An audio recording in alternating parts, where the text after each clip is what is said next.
What's up, everybody? The Game 2K2 here again, and I'm here for another look back. And yes, I know, for those of you who watch my YouTube show, I know I was supposed to be posting my second part of my X-Men review, but unfortunately I'm short on time. I had to do something that was really quick, and a look back would be nice and fast.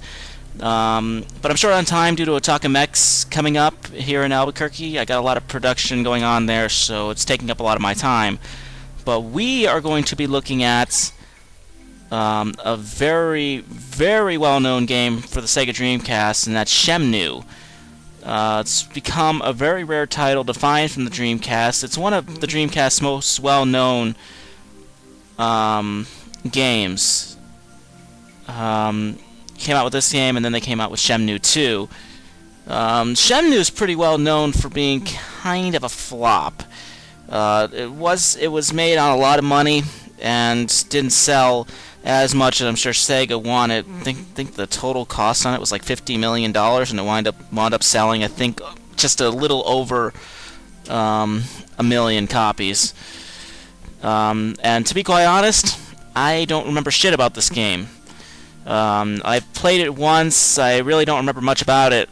So this is going to be a really interesting experience to see what I do remember about this game. So yeah, let's get started. Start game without memory card. I still don't have a memory card for this Dreamcast, so might as well.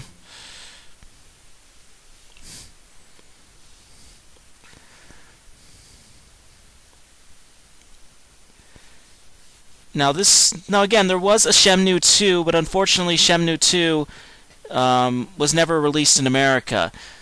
I have found Shenmue 2, I just have to buy it, so that's a game that I really would like to do. So that should be really interesting. But this game was designed to really test the Dreamcast's graphical capabilities. As you can see, this game looks fantastic for a Dreamcast game. I mean, just look at these cutscenes, really good. A really interesting story was that this game was originally supposed to be on the Saturn. They had done a little bit of development on the Saturn, and it wound up being dropped because they were coming out with the Dreamcast, so they decided to put Shenmue on the Dreamcast instead. Again, Shenmue, the whole purpose of the Saturn version was to really show off the graphical capabilities of the Saturn, which the Saturn had some great graphical capabilities that were never really explored during that console's short run.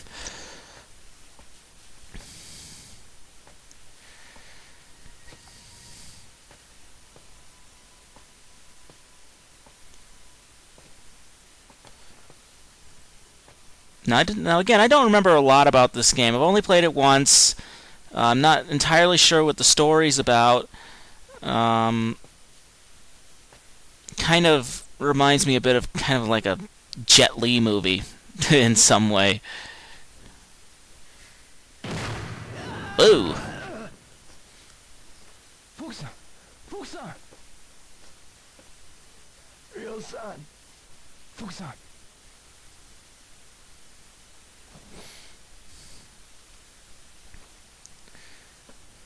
Now you can see some graphical limitations with the Dreamcast too. Similar graphical limitations on the PS2 as well. The mouse don't appear to be moving very much. We saw a brief moment of the mouse moving, but they don't seem to move when they talk. I could be wrong on that. Let's get a look at this, see if I'm wrong. Father. Oh, they do move. Okay. For the last time, where is the mirror? I've no intention of telling you.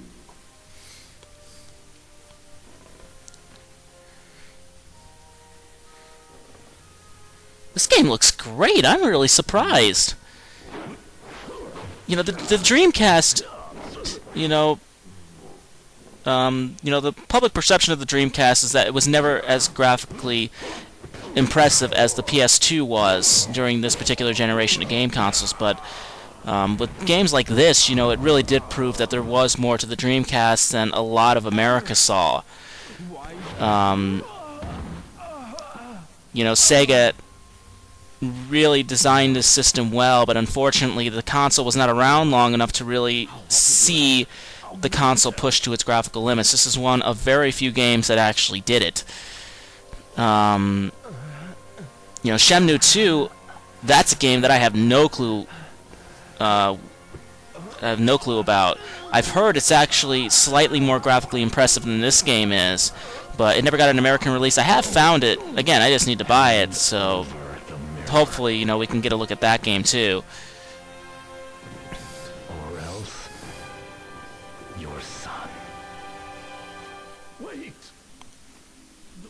The mirror. It's buried under the cherry tree. I don't know why, I just like the way the eyes move in this game. It's nothing new, especially for this generation of games, but I'm just loving the eye movement. It's very subtle animation. Do you remember Chao Sun Ming? Chao? That's the name of the man you killed in Moon Swoon. It can't be. You! Get up. I'll allow you to die like a warrior. The voice acting's not bad. I've heard that the Japanese voice acting is better than the English voice acting, but I wouldn't know. I'm only listening to this game in English, and I have really no interest in hearing it in Japanese.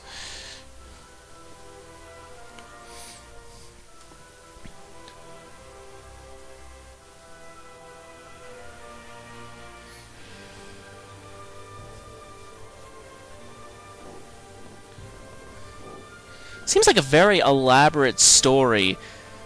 The Dreamcast came around when, storytelling was becoming more prominent in video games. There was a time, when video games never really relied on stories. There were basic plots, pretty much, like Super Mario Brothers. You were just a plumber trying to save the princess.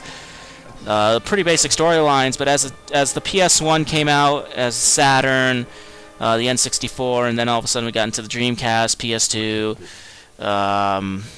Xbox, and now we're in the current generation, with the Wii, the 360, and the PS3, where the stories have just gotten so elaborate, and many fans consider Shenmue to be a game that was the transition between, the plots of the video games of the past and the plots we see now. Even though the PS1 did it too. Silent Hill had a pretty elaborate storyline for its particular generation of gaming. Resident Evil had a pretty nice story, Alone in the Dark. Those games had all great written storylines, but Shenmue was considered the one to really go into detail. The first one to be this detailed and to be this story-driven. I call that both a blessing and a curse to the world of video games. I like the fact that we've gotten into more elaborate storylines, like L.A. Noire. I love L.A. Noire.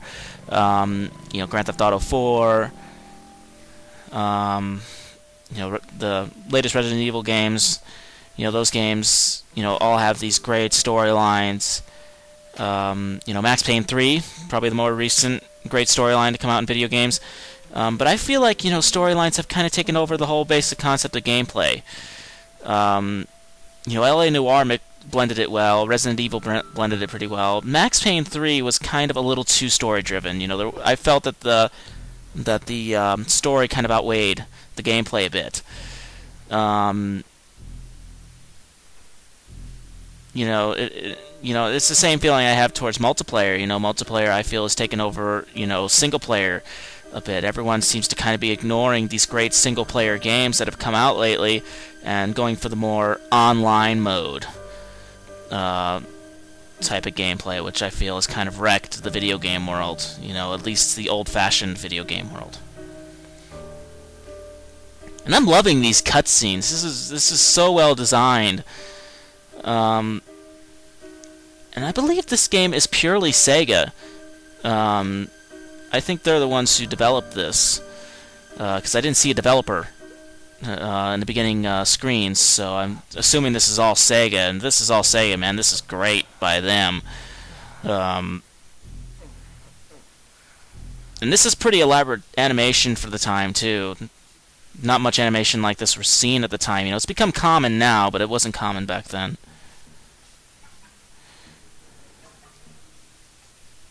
I am noticing a lot of loading times, though, which is both kind of kind of good and bad. Let's see. Phone numbers, police, 110, fire, 119, weather forecast, 177, number assistance, 104. Let's change the page. Phone numbers, Hazuki Dojo Home, 468-377424. Oh God. I'm not even going to pronounce that name. 0468377492. Nozomi Harsaki? Ugh, this is definitely a Japanese game. Mirror Dragon design stolen on D murdered dad wore dragon robe, rare fight style. Tattoo on his arm. Ime-chan dad killed a man named Zoi Sung Ming. What happened that day in the dojo? This is actually pretty cool. It's kind of a... Shenmue was kind of has a blend of action and RPG kind of blended together. Now we finally get a chance to see the controls. That was brief. Well, I got to control it for 2 seconds. That's nice. You should still be resting. I'm fine, really. And you? Are you all right? Yes, but I must keep busy. Otherwise, I'll get depressed. I understand. But you need more Get sleep. depressed, lady. I don't care. Yes. Oh, by the way, I don't know what it is about this game. today. Even though this is considered old, by today's standards, at least from a graphical design, there's something about the animation that's really, that this really draws you in. It's not perfect by any means. We've seen better games. L.A. Noire is a great example of that. But there's such subtlety in the way Sega designed this that it just turns out looking, I think, better than most games I saw from this era.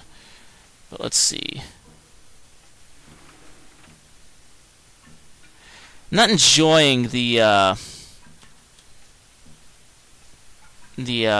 camera handling here. For the record, use the analog stick to kind of move a bit. What I don't get, it gives you the option to go forward, but you can't go backwards with this camera. It's kind of annoying. The D-pad does the usual. You can walk. Get to open doors here. Cool.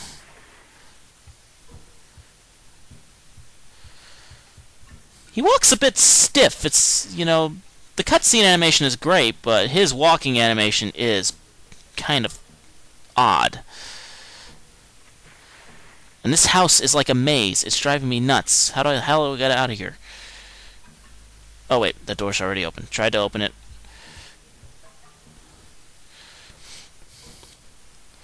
Wait a minute. Hold it. There's a cutscene for going down a step. That seems like a pointless addition, but I'm not going to argue. Okay, so we're finally out of the house.